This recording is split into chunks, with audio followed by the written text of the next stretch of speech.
with our debt here recently that hasn't happened in history, really. We got to about $26 trillion by borrowing money. And then most recently when COVID hit and the first $2 trillion package came to the floor, there weren't $2 trillion to borrow. It didn't exist in circulation. So what happened? How do we finance that debt? How do we finance that $2 trillion and the next $2 trillion and the next trillion? In fact, we financed $5 trillion of this debt by printing money. The Federal Reserve printed the money, and then the Treasury borrowed it from the Federal Reserve. So we kind of borrowed it from ourselves, but what came into existence was $5 trillion that did not exist before. Now, had we borrowed it, we would have taken it out of the economy, and then when the money was put back into the economy through various programs that were supposed to help businesses, and may or may not have had their intended effect, if we had borrowed the money and put the money back in, we wouldn't have increased the money in circulation. But what we did over the last 3 years is increase by $5 trillion the amount of money that's in circulation before the banks loaned it out fractionally. Mr. Raskin, do you think that creating new money and putting it into the economy had any effect on inflation?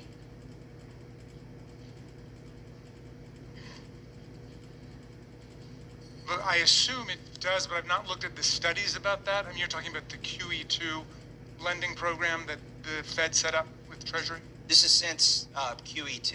Yeah. This was specifically for COVID. The Federal Reserve created $5 trillion. If you look at their graph, it's kind of flat for since 1917. Yeah. Their balance sheet. Then it went up $5 trillion right there at the. And so what that means is $5 trillion came from somewhere. What happened is they printed the money and then loaned it to Treasury. Then Treasury, well, we spent the money. I don't want to blame Treasury. Congress appropriated this money and it went out the door, and then that went into people's hands and they started buying stuff. Right.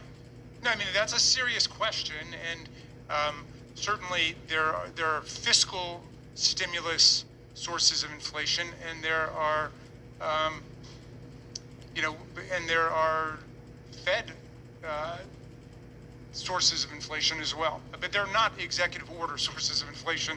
I mean, no economists have ever identified that. So, but that's a serious question, and of course, Chip, that goes. I mean, that goes way beyond the purview of this legislation. So this is Chip Roy's tea. He doesn't need it anymore. I've decided. This is what happens when you have a quantity of something, and then you add more to it. This is dilution. The principle is so simple that a child can understand. And you can create this little science project at home. Sorry, you can have your tea back. But the principle is called dilution. And when you print $5 trillion and you put it into the economy, you have diluted the value of the money. So for instance, if you had a minimum wage at some amount, and somebody was making minimum wage and they were still making minimum wage after this money was printed, they actually are making considerably less in terms of real dollars. It's dilution. So the $5 trillion that we printed, I would argue, is the primary source of inflation. You know, we can say, well, eggs went up because feed went up, fuel went up because there's a war in Ukraine. You can find a lot of excuses for various different industries. But what is the probability that every price went up all at the same time? You can't blame them on specific supply chain problems. The thing How do you explain the global? Yes, I'm glad you asked me that, Professor Raskin. Because they did the same thing in Europe. They did this everywhere.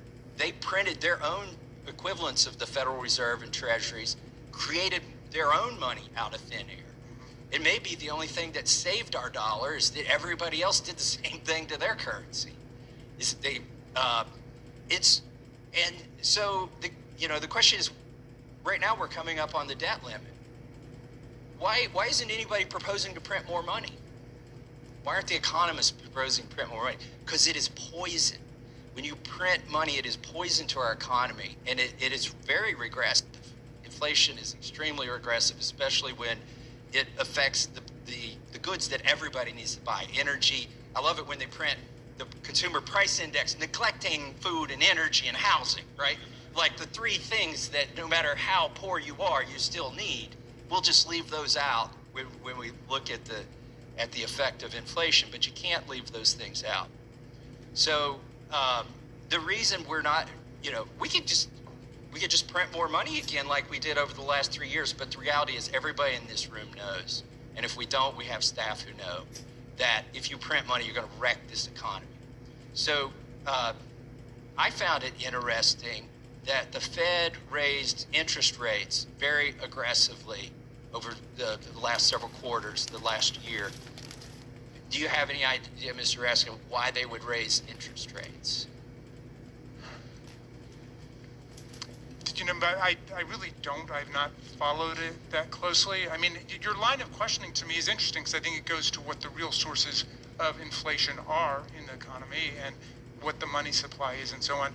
Remember that the various actions taken that you identified were in response to a crisis, which was COVID-19 and an economic collapse in the country, and everybody on a bipartisan basis, with perhaps the potential exception of you, was demanding that the federal government act in order to bolster the economy because the restaurants were going down and the hotels were going down and our businesses were collapsing. And so, we make no apologies for any of the rescue legislation that we did, and we think we did the right thing, even if that was, some small contributor to the overall global inflation that we saw.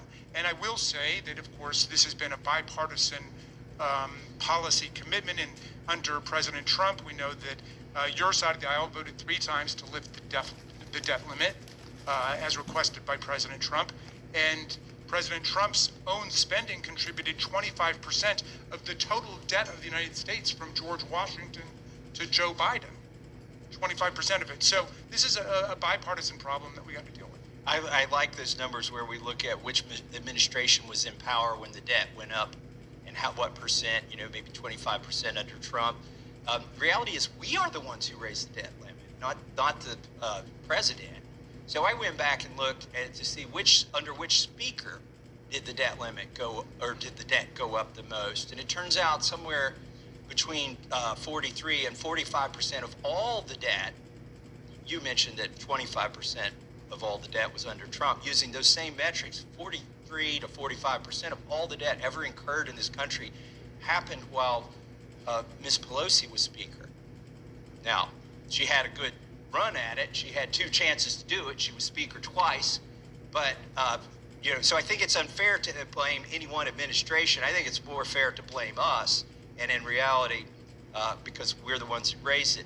Now, the problem with the stimulus that we did during COVID, yes, there was an economic calamity and people stayed home, but when you gave farmers money, when you gave people money, the farmers didn't make more goods, the factories didn't make more goods, the refineries didn't refine more oil. Demand for fuel went down, so we saw a temporary, if you look at inflation, it actually went down there for a while nobody was doing much of anything. But after we put that money in their hands, now they're chasing goods that don't exist. They literally buying the inventory because so many things were shut down. Let me ask you, Mr. Comer, the same question I asked Mr. Raskin about interest rates and why the Federal Reserve might have raised the interest rates so aggressively. Do you have any idea of what they might have been trying to do when they raised those interest rates? They're trying to slow inflation. You raise interest rates for one reason, and that's to slow inflation. Yep. So the 2 ways that most economists would agree you reduce inflation is you raise interest rates and you reduce government spending. So, and that's exactly what they did. Now, I found it interesting that now that we have established that, and we all know that, nobody would want to raise interest rates. Low interest rates, people can borrow money, you can buy housing, the price of housing, people can afford housing more. investors, entrepreneurs can get money more easily, and your economy grows faster with lower interest rates. So they would prefer to have them low, but they had to raise them, they felt, to combat inflation. Now, what I found interesting was the timing. Mr. Raska, why do you think they really aggressively raised interest rates just a week or two after the Inflation Reduction Act passed? I mean, the Federal Reserve raised interest. I thought it was kind of interesting that they would do it since we already had an Inflation Reduction Act and it had been signed by the president. Why would they take action to do that? Well, I take it everybody was calling for action on inflation, and so it required a kind of coordinated response, and the Fed acting in the same direction as Congress makes sense. Maybe Senator Joe Manchin reduced the confidence at the Federal Reserve that the Inflation Reduction Act was going to do much of anything when he said it wouldn't do much of anything. And I think that's what we all know. It was a climate change bill, and it wasn't really about reducing inflation.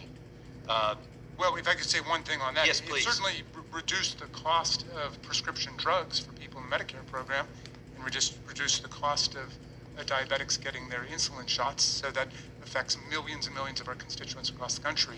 That was inflation too. So here's the interesting thing.